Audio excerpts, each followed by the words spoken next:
This is my first video for chapter 2, that is forms of business organization. In this particular video, I will cover 3 forms of business organization, that is Hindu undivided family, sole proprietorship and cooperative society. We will be studying about its meaning, features, merits, demerits and types. So let's start.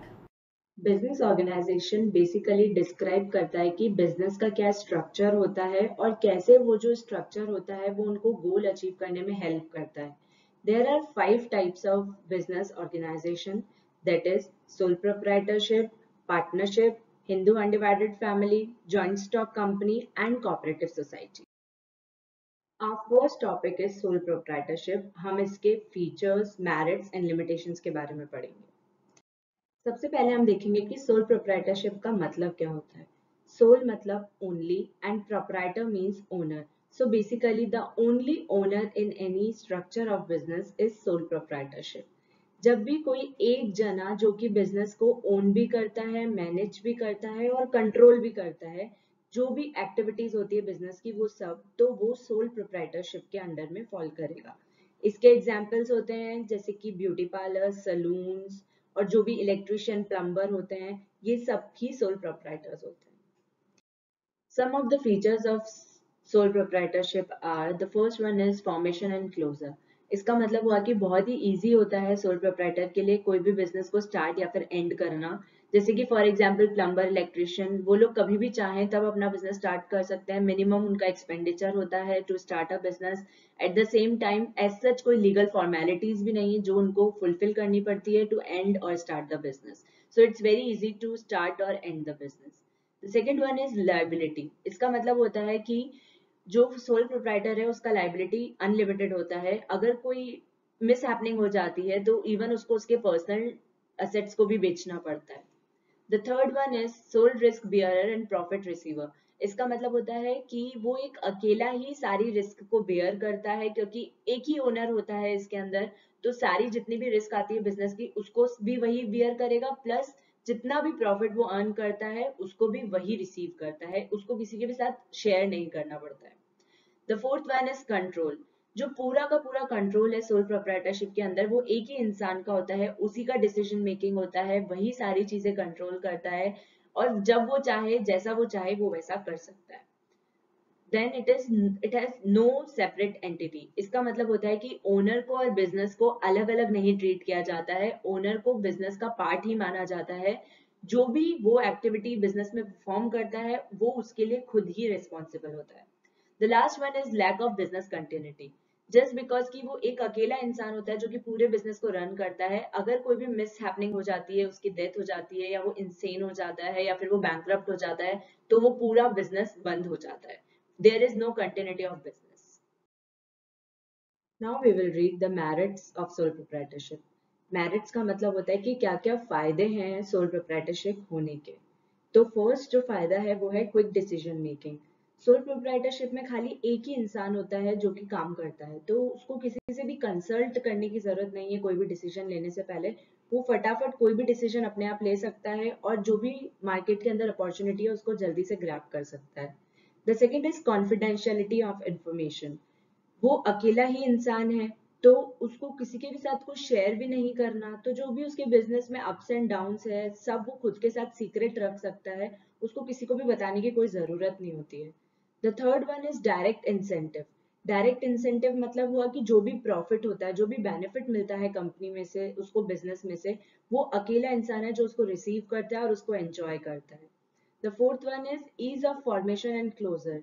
क्योंकि ज्यादा formalities नहीं होती है sole proprietorship start करने में, बहुत ही minimum formality से sole proprietorship start हो जाता है और ना ही इसको क्लोज करने के लिए भी कोई बहुत बड़ा झमेला है.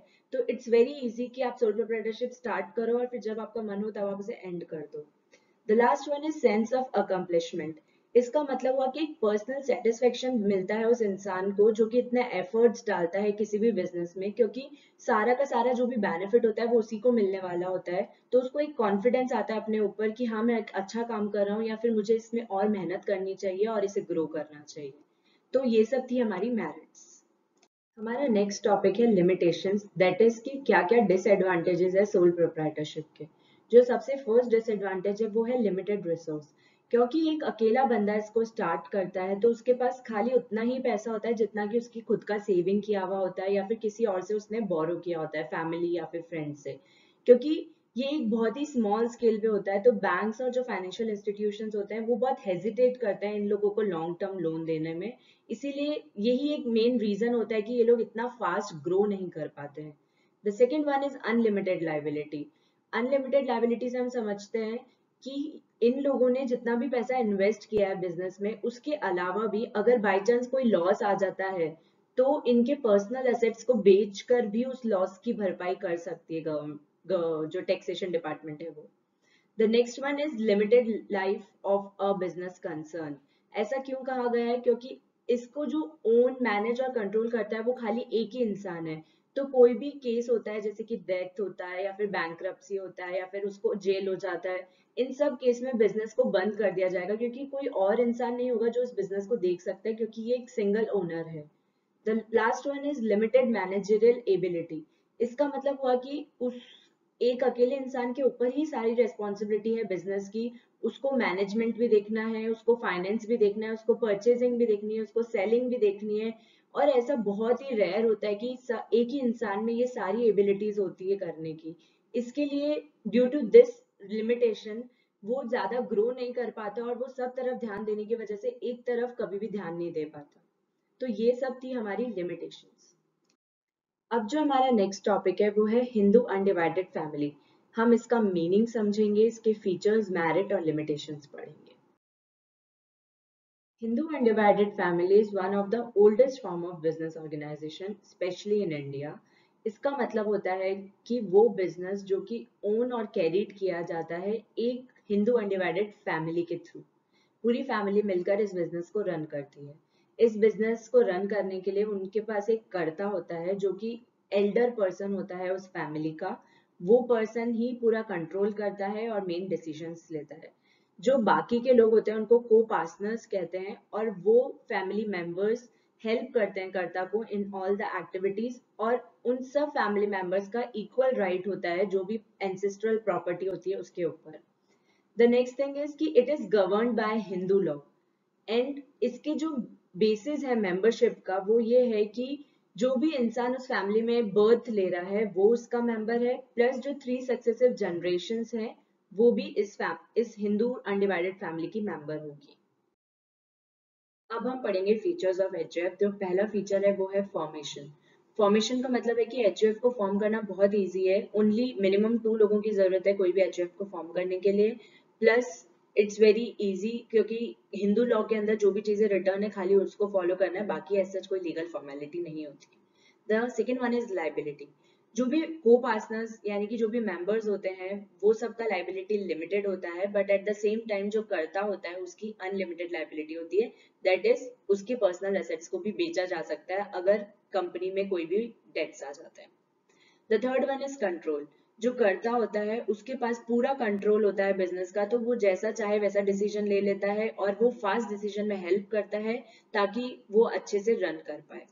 The fourth one is continuity. Continuity से हम ये समझते हैं कि बिजनेस बंद नहीं होगा अगर कर्ता की डेथ हो जाती है या फिर किसी भी मेंबर की डेथ हो जाती है, क्योंकि बहुत सारे मेंबर्स होते हैं एचयूएफ के अंदर। तो जो नेक्स्ट एल्डर पर्सन होता है वो कर्ता का जगह ले लेता है और फैमिली को रन करता है, इस पूरे बिजनेस को रन करता है। The last is minor member. Minor member basically इस सोसाइटी के अंदर वो सारे मेंबर्स होते हैं जो भी उस फैमिली से बिलोंग करते हैं या उसकी 3 जनरेशन से बिलोंग करते हैं। तो जो भी बच्चा पैदा हो रहा है वो पैदा होते ही मेंबर बन जाता है। तो even the minors are the member of HUF. Merits of Hindu undivided family are, the first one is effective control। क्योंकि खाली एक कर्ता होता है जो कि मेजर डिसीजन लेता है कंपनी के और उसी के कंट्रोल में सारी चीजें होती है, तो वो बहुत ही फ्रीक्वेंटली और फास्ट डिसीजन मेकिंग ले सकता है। और ये अवॉइड करता है जो भी कॉन्फ्लिक्ट्स मेंबर के बीच में होती है, क्योंकि जो लास्ट डिसीजन होता है वो हमेशा कर्ता का होता है। तो एक अच्छा कंट्रोल एस्टेब्लिश होता है इस चीज से। The second one is continued business existence.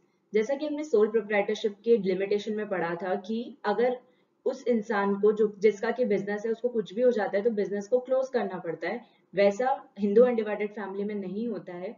क्योंकि अगर कर्ता को कुछ भी मिस हैपनिंग हो जाती है तो जो भी नेक्स्ट एल्डर मेंबर होता है फैमिली का वो कर्ता की पोजीशन ले लेता है और बाकी चीजें वैसी की वैसी ही रन करती है।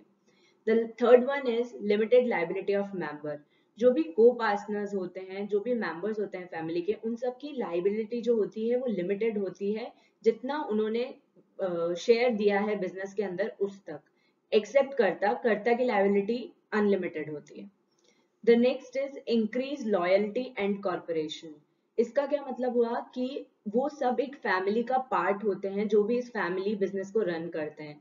तो उनकी जो भी प्रॉफिट हो रही है, उनका जो भी ग्रोथ हो रहा है, उन सब के अचीवमेंट्स जो भी हैं वो कहीं ना कहीं लिंक्ड होते हैं और वो एक दूसरे के टुवर्ड सेंस ऑफ लॉयल्टी बताते हैं एंड उन लोगों का कॉपरेशन दिखाते हैं कि अच्छा कॉपरेट कर कर वो लोग कितना अच्छा बिजनेस को रन कर सकते हैं। So these were all about merits. The next one is limitations. The first limitation is limited resources.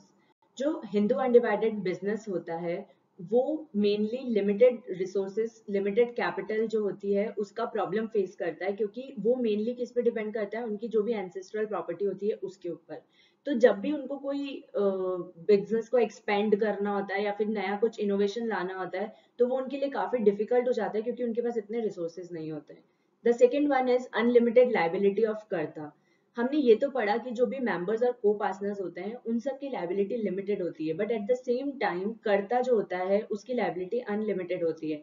तो अगर बिजनेस के अंदर कोई भी डेट्स आ जाते हैं तो उनको जब रीपे करना होगा तो कर्ता के पर्सनल असेट्स को भी बेचा जाता है। The third one is dominance of कर्ता। ये तो अच्छी बात है कि कर्ता ही डिसीजन मेकिंग लेता है और वो सारी चीजें रेगुलेट करता है, तो फास्ट फास्ट सब चीजें प्रोसेस हो जाती है। लेकिन कई बार जो मेंबर्स होते हैं वो कर्ता की बात से अग्री नहीं करते हैं और उन सब के बीच में बहुत बड़ा कॉन्फ्लिक्ट भी छिड़ जाता है, जिसकी वजह से वो लोग इवन जो उनका बिजनेस यूनिट होता है उसको ब्रेक डाउन करने तक पे आ जाते हैं। तो डोमिनेंस ऑफ कर्ता कई बार जो मेंबर्स होता है उनपे हावी हो जाता है। The last one is limited managerial skill.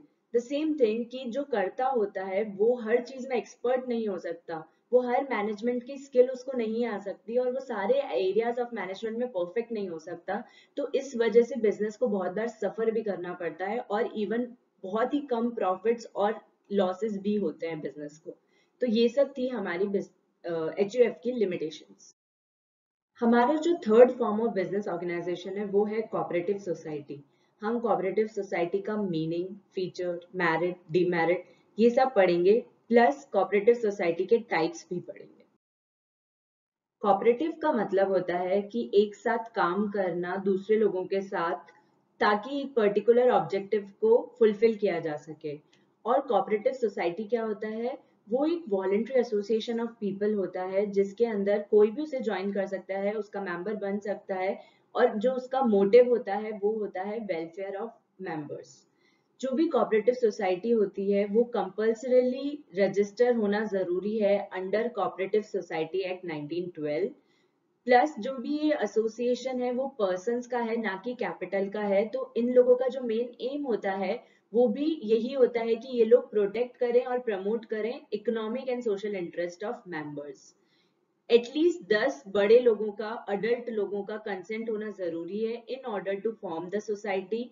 Plus जो भी इन लोगों का कैपिटल होता है, जो लोग भी ये कैपिटल इन लोग का जिन भी रेशियो में होता है वो इशू ऑफ शेयर्स के थ्रू डिसाइड होता है और इस सोसाइटी को एक डिस्टिंक्ट लीगल आइडेंटिटी मिल जाती है जैसे ही इसका रजिस्ट्रेशन प्रोसेस कंप्लीट होता है। The next is features of cooperative society. जो पहला फीचर है वो है वॉलंटरी मेंबरशिप। इसका मतलब हुआ कि कोई भी कंपल्शन नहीं है कि आपको इसका मेंबर बनना पड़ेगा। आपकी इच्छा है तो आप कोऑपरेटिव सोसाइटी में पार्ट लीजिए, आपकी इच्छा है तो आप इसे लीव कर दीजिए, कोई भी क्वेश्चन नहीं करेगा आपकी एंट्री और एग्जिट को। The next is legal status.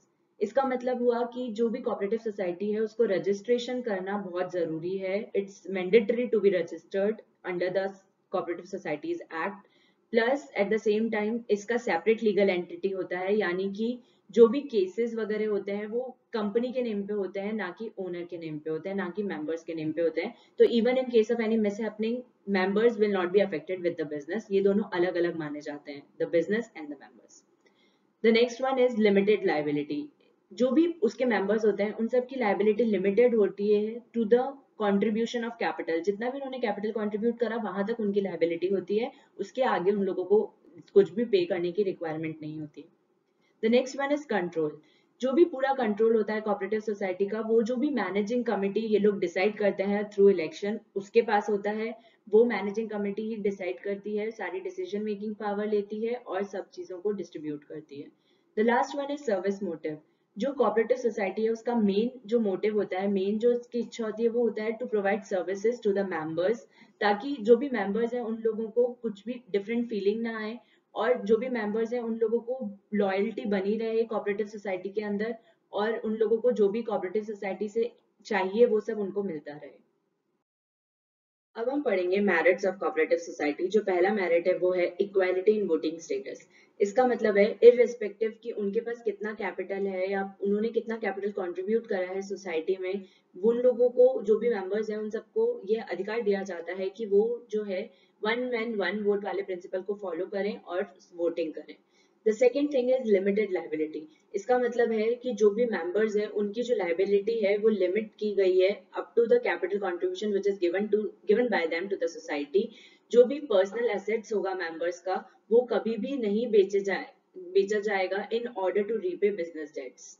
The third one is stable existence. इसका मतलब हुआ कि किसी भी मेंबर की डेथ, इंसेनिटी, बैंक्रप्सी कभी भी हार्म नहीं करेगी कंटिन्यूटी ऑफ सोसाइटी को, क्योंकि वो अनअफेक्टेड रहेगी और जो भी सोसाइटी का काम है वो होता रहेगा। The fourth one is economy in operation. इसका मतलब हुआ कि जो सोसाइटी है उसका मेन ऑब्जेक्टिव यही होता है कि वो मिडिल मैन को रिमूव करे और जो भी चीजें हैं उन सबको एक अच्छी कम कॉस्ट के अंदर दे। तो जो भी कस्टमर्स और प्रोड्यूसर्स होते हैं वही मेनली मेंबर्स होते हैं सोसाइटी के, तो ये रिड्यूस करता है रिस्क ऑफ बैड डेट्स को। The fifth one is support from government. इसका मतलब हुआ कि जो गवर्नमेंट है वो कोऑपरेटिव सोसाइटी को काफी सपोर्ट करती है in form of low taxes, subsidies और इवन उनको लो रेट ऑफ इंटरेस्ट में लोन्स भी मिल जाते हैं। ऐसा क्यों करती है गवर्नमेंट? क्योंकि गवर्नमेंट को लगता है कि ये कोऑपरेटिव सोसाइटी एक बहुत अच्छा एग्जाम्पल है आइडिया ऑफ डेमोक्रेसी को लेकर। The sixth one and the last one is ease of formation. इसको फॉर्म करना काफी ही इजी है। क्यों? क्योंकि कोऑपरेटिव सोसाइटी को स्टार्ट करने के लिए खाली मिनिमम 10 लोगों की जरूरत है, प्लस जो भी रजिस्ट्रेशन प्रोसेस है वो काफी इजी है और बहुत ही फ्यू लीगल फॉर्मेलिटीज के साथ इसको बनाया जा सकता है। बस खाली जो भी प्रोविजंस है कोऑपरेटिव सोसाइटी एक्ट के उसको फॉलो करना होता है। This was all about merits of cooperative society. अब हम पढ़ रहे हैं लिमिटेशंस ऑफ कोऑपरेटिव सोसाइटी। जो पहला लिमिटेशन है वो ये है कि इन लोगों की रिसोर्सेज काफी लिमिटेड है। दैट इज कि जितना कैपिटल कंट्रीब्यूट करा है मेंबर्स ने उतनी ही इन लोगों के पास रिसोर्सेज है, और ये नए मेंबरशिप्स को इतना ज्यादा अट्रैक्ट नहीं कर पाते हैं क्योंकि इनका जो भी डिविडेंड ये लोग देते हैं उसका रेट काफी लो है। The second thing is inefficiency in management. जो मैनेजमेंट होता है मेंबर्स का और सोसाइटी का, उसमें ये काफी इनअप्रोप्रिएटली वर्क करते हैं क्योंकि ये लोग एक्सपर्ट मैनेजर्स को एम्प्लॉय नहीं कर सकते, उन लोगों को पे नहीं कर सकते because of lack of resources. The third one is lack of secrecy. इसका मतलब हुआ कि जो भी इन लोगों की चीजें होती है, जो भी इन लोगों के डिसीजंस होते हैं मीटिंग्स के अंदर, जो भी ये लोग डिसाइड करते हैं वो सब मेंबर्स के बीच रहते हैं और वो एक ओपन डिस्कशन होता है। तो ये बहुत मुश्किल है कुछ भी सीक्रेट चीजों को मेंशन कर पाना इन सब चीजों में। The fourth one is government control. It is very nice कि गवर्नमेंट का कंट्रोल है और वो काफी उनको सब्सिडीज और टैक्स में इवेशन और वो सब भी देती है, but at the same time वो कोऑपरेटिव सोसाइटी से काफी चीजें लेती भी है। जैसे कि वो काफी रूल्स एंड रेगुलेशंस भी देती है कोऑपरेटिव सोसाइटी को जो कि उनको फॉलो करना पड़ता है, जैसे कि अकाउंट्स का ऑडिट करना या फिर सबमिशन ऑफ अकाउंट्स, ये सब चीजें। प्लस जो भी फंक्शनिंग होती है कोऑपरेटिव सोसाइटी की वो उसमें काफी इंटरफेयर करती है और उनके डिसीजंस में काफी इंटरफेयर करती है, जो कि कई बार it's not good. The fifth one is differences of opinion. इसका मतलब हुआ कि इतने सारे मेंबर्स होते हैं कोऑपरेटिव सोसाइटी में, तो बहुत बार ऐसा हो जाता है कि जो दो लोगों को समझ आया वो बाकी लोगों को समझ ही नहीं आता है और फिर उन लोगों में झगड़े होने लगते हैं। तो जो प्रॉब्लम आती है वो कई बार ये भी आती है कि पर्सनल इंटरेस्ट को जो मेंबर्स होते हैं वो कई बार ले आते हैं सामने और वो लोग सोसाइटी का जो इंटरेस्ट है वो भूल जाते हैं और फिर वो लोग झगड़े करने लगते हैं। तो ये डिफरेंसेस ऑफ ओपिनियन बहुत बड़ी लिमिटेशन होती है कोऑपरेटिव सोसाइटी की। तो ये 5 थी कोऑपरेटिव सोसाइटीज की limitations. There are total of 6 types of cooperative societies which we can see all around us. The first one is consumer cooperative society, and the next one is producer cooperative society, the marketing cooperative society, farmer cooperative society, credit cooperative society, and the last one is housing cooperative society. इन सब के बारे में अब हम detail के अंदर one by one पढ़ेंगे। हमारी जो फर्स्ट कोऑपरेटिव सोसाइटी है वो है consumer cooperative society. Consumer cooperative society का जो पर्पस होता है वो होता है इंटरेस्ट ऑफ कंज्यूमर्स को प्रोटेक्ट करना। इसके जो भी मेंबर्स होते हैं वो मोस्टली कंज्यूमर्स होते हैं, वो कंज्यूमर्स होते हैं जो लोग को good quality of product at reasonable price चाहिए होता है। जो सोसाइटी का एम होता है वो ये है कि वो लोग मिडल मैन को एलिमिनेट करें bye purchasing directly from wholesalers in bulk quantity, और फिर उसको जो भी सोसाइटी के मेंबर्स हैं उनको सेल कर देते हैं। जो भी प्रॉफिट होता है इस कंज्यूमर कोऑपरेटिव सोसाइटी का वो डिस्ट्रीब्यूट होता है among members on the basis of capital contribution, या फिर उन्होंने जितना भी परचेज किया होता है उस बेसिस पे। Some of the examples are super Bazar, Apna Bazar, Kendriya Bazar etcetera. Producer cooperative society is also known as industrial cooperative society. ये जो सोसाइटी होती है वो प्रोटेक्ट करती है स्मॉल प्रोड्यूसर्स के इंटरेस्ट को। एट द सेम टाइम जो इसके मेंबर्स होते हैं वो उनको मैनेज करती है bye giving them inputs of production, और जो भी डिमांड होती है कस्टमर की उसको वो लोग मीट कर पाए वो हेल्प करती है। जो सोसाइटी का मेन एम होता है वो ये होता है कि इन लोगों को फाइट करना होता है against big capitalist. Eight the same time in लोगों को bargaining power of small producers को भी एनहांस करना होता है। ये ऐसा सब इस कैसे कर पाती है? By supplying raw materials, equipments and other inputs to the members of the society, और उनसे वो लोग वापस जो भी उनका आउटपुट होता है उसको परचेज कर लेती है और फिर उसे मार्केट में सेल कर देती है। जो भी प्रॉफिट होता है इसका वो मेंबर्स के अंदर डिस्ट्रीब्यूट हो जाता है on the basis of the contribution to the total pool of the goods produce और sold by the society. For example handloom society जो होती है वो एक बहुत ही बड़ा एग्जाम्पल है प्रोड्यूसर कोऑपरेटिव सोसाइटी का। The next one is marketing cooperative society. ये सोसाइटीज इसलिए बनती है ताकि जो स्मॉल प्रोड्यूसर्स होते हैं उनको हेल्प किया जा सके इन सेलिंग देयर प्रोडक्ट्स। तो ये सोसाइटी क्या करती है? मेजरली जो भी ट्रांसपोर्टेशन, वेयर हाउसिंग और पैकेजिंग वाली फैसिलिटीज होती है जो स्मॉल प्रोड्यूसर्स को इतनी इजीली अवेल नहीं हो पाती क्योंकि उनके पास इतना रिसोर्सेज नहीं होते, ये बेस्ट पॉसिबल प्राइस पे उनको अवेल करवाती है। जो भी इसके मेंबर्स होते हैं वो रीजनेबल प्राइस पे आउटपुट को सेल करें, यही एम रखते हैं। प्लस ये जो सोसाइटी है वो मिडिल मैन को एलिमिनेट करना चाहती है और इन लोगों का जो कॉम्पिटिटिव पोजीशन होता है मार्केट के अंदर वो इम्प्रूव करना चाहती है। जो भी प्रॉफिट होता है मार्केटिंग कोऑपरेटिव सोसाइटी का वो डिस्ट्रीब्यूट हो जाता है among members on the basis of the contribution to the pool of the output. इसका जो बिगेस्ट एग्जांपल है वो है GCMMF। Farmers cooperative society is also known as agriculture cooperative society. ये सोसाइटी प्रोटेक्ट करती है फार्मर के इंटरेस्ट को by providing better input at reasonable cost. Plus जो इसके मेंबर्स होते हैं वो फार्मर्स होते हैं जिन लोगों का इच्छा होता है कि वो लोग मिलकर फार्मिंग एक्टिविटीज को कंडक्ट करें। तो जो मेन एम होता है इस सोसाइटी का वो यही होता है कि लार्ज स्केल फार्मिंग हो और प्रोडक्टिविटी इंक्रीज हो।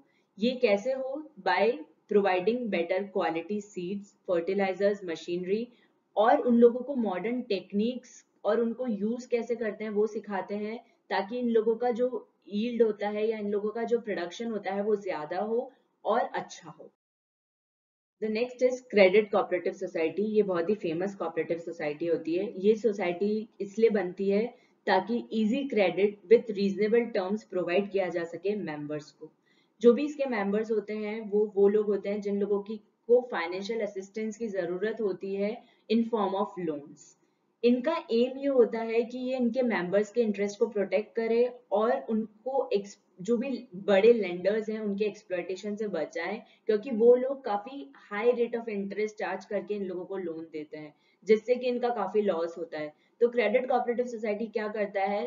कम इंटरेस्ट लेता है और लोन देता है इनके मेंबर्स को ताकि ये लोग ज्यादा प्रॉफिट कमा पाए। The last one is cooperative housing society. As the name suggests, ये सोसाइटीज हेल्प करती है पीपल को जिनकी की कम इनकम होती है टू गिव देम हाउस और to construct house for them at reasonable cost. इसके जो भी मेंबर्स होते हैं वो मेनली वही लोग होते हैं जिन लोगों को कि घर बनाना होता है या फिर कोई फ्लैट खरीदना होता है। ये सोसाइटी वो सारी हाउसिंग प्रॉब्लम को सॉल्व करती है बाय कंस्ट्रक्टिंग द हाउस और by giving them the flats which are already constructed, and उनको ऑप्शन देती है कि वो जो इसका पेमेंट है वो इंस्टॉलमेंट में कर दें। In this video, I have completed 3 forms of business organization, that is sole proprietorship, Hindu undivided family and cooperative society. If you have any query related to any of the topic in these 3 things, then you can write in the comment section. In my next video, I will be coming with partnership as a business organization.